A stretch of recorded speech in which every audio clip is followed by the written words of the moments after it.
बिस्मिल्लाहिर्रहमानिर्रहीम। अस्सलाम वालेकुम। परवीन के पकवान में खुश आमदीद। कैसे आप सब? उम्मीद है सब खैरियत से होंगे।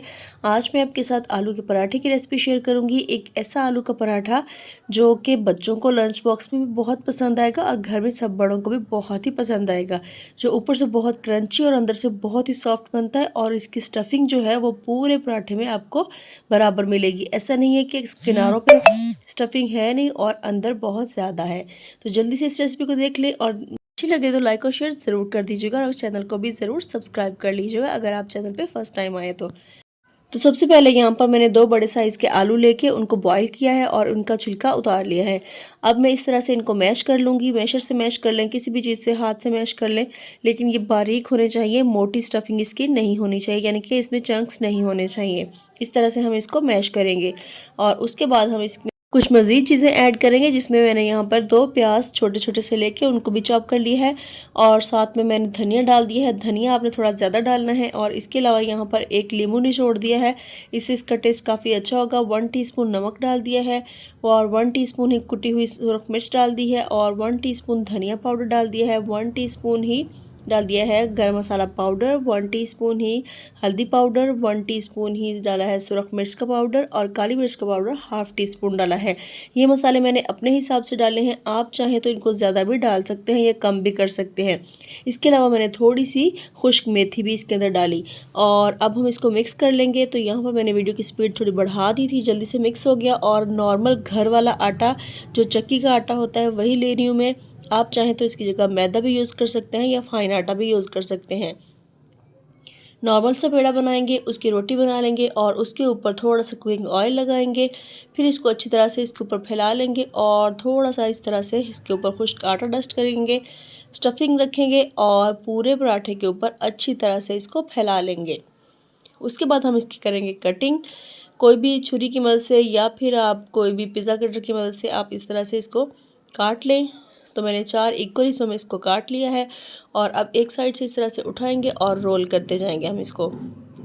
ये पराठे जो हैं छोटे छोटे से बनेंगे, जिस तरह के बर्गर बन होता है उस साइज़ के बनेंगे। तो आप अपने बच्चों को इसको लंच बॉक्स में दे सकते हैं, बच्चे बहुत ही शौक से खा लेंगे क्योंकि एक तो इसका साइज़ बहुत बड़ा नहीं होगा और दूसरा ये थोड़ा डिफरेंट तरीके से बना होगा तो बच्चों को अच्छा लगेगा। वो ये नहीं कहेंगे कि ये रोटी दे दी मम्मा ने, तो इसको इजीली खा लेंगे। तो बाकी जो बचा साइड वाला वो मैंने थोड़ा सा इसको बड़ा कर दिया है, 2 जो पट्टियाँ एक साथ कर दी हैं ताकि ये किसी बड़े के काम आ जाए।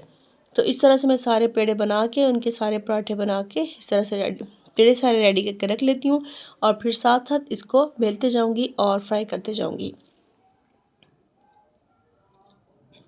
तो इस तरह से हमने इसके ऊपर रखना है, थोड़ा सा खुश्क आटा लगाएंगे और पहले इसको हम थोड़ा सा हाथ से फैलाएंगे और उसके बाद बेलन से थोड़ा सा इस तरह से हम इसको चपटा कर लेंगे।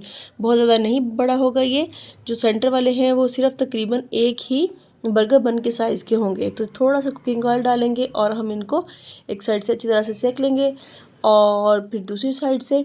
तो इसके लिए आप चाहे तवे पे बना लें इसको या किसी फ्राई पैन में बना लें, क्योंकि इनका साइज़ बहुत ज़्यादा बड़ा नहीं है तो इसलिए मैंने इनको फ्राई पैन में ही बना लिया है।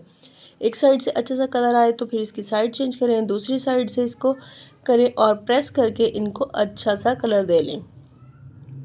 इस तरह से प्रेस करेंगे तो बहुत ही अच्छा कलर आ जाएगा। तो यहाँ पर देखें हमारा कितना ज़बरदस्त क्रंची सा पराठा रेडी हो चुका है।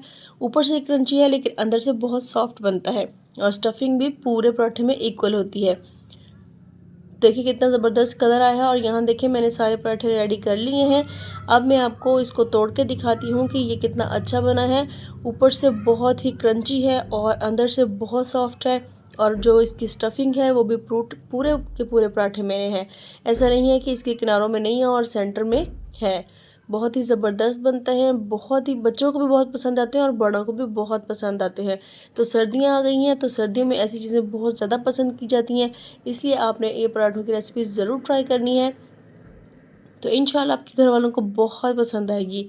रेसिपी ट्राई करें तो मेरे साथ इसका फीडबैक ज़रूर शेयर किया करें ताकि मुझे पता चले कि आपने इसको ट्राई किया है, आपकी ये रेसिपी कैसी बनी है। अगर आपको ये वीडियो ज़रा सी भी अच्छी लगी है तो जल्दी से इसको लाइक कर दें, शेयर कर दें और अगर चैनल पर नए हैं तो चैनल को सब्सक्राइब भी कर लें। इसके अलावा बेल आइकन को ज़रूर प्रेस किया करें ताकि मेरी आने वाली तमाम वीडियोज़ आप तक पहुँचती रहें। इसी के साथ परवीन के पकवान को दीजिए इजाज़त। अल्लाह हाफिज़।